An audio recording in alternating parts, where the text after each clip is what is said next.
اتلتيك بيلباو في اصعب مبارياته المتبقيه.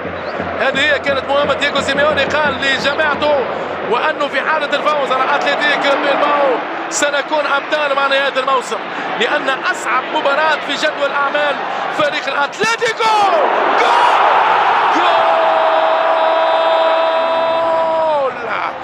جول جول جول جول جول برأس الأبطال، برأس الأبطال هو كريم المغوار. الريال يأتي إلى دوري الأبطال الملكي السادة رويال أبيض مدريد بكريم حاليا يعيش العيد. شوف رونالدو يا سلام، شوف اليسار لما تتكلم بأجمل أقدام، والمتابعة الرأسية الجزائرية فرنسية لكريم بنزيما في هدفه رقم 23. والريال الفرقة الملكية مرعبة وقوية. هذا هو ريال زين الدين زيدان، فن وهندسة.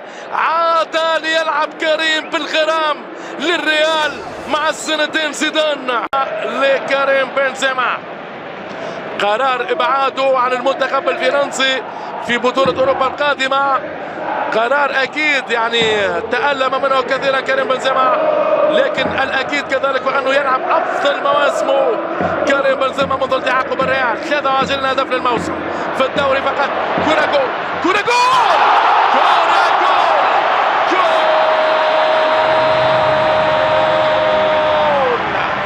لوكاس فاسكيز بتصويبة الامتياز. هو لوكاس فاسكيز يفجر الغزوة الصفراء في هذه المعركة. لوكاس فاسكيز رائع في هذه التصويبة، لا تقرأ لا ألف حساب دفاعات فيها ريال. هدف الأمان مشاهدينا الكرام، لوكاس فاسكيز بكل الامتياز في الشباك، جابها له فاسكيز، حطها له. جمهور الريال يرتاح بهذا النجاح. الفرقة الملكية حاليا مرعبة وقوية. كريم في البداية، لوكاس فاسكيز في النهاية. كورونيا وبرشلونة يرحل إلى غرناطة لمواجهة غرناطة، وأتلتيكو مدريد يستقبل سيلتا فيغو.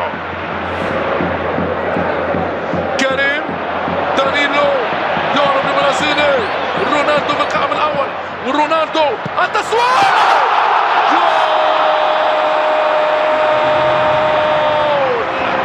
يا سلام يا سلام، مودريتش بأجمل الأقدام، كرة الدلال، كرة كل الجمال.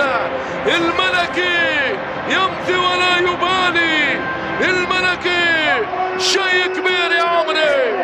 هذا هو ريال مدريد، ريال أكبر المواعيد بهدف ثالث يغني لجمهوره ويسجل حضوره.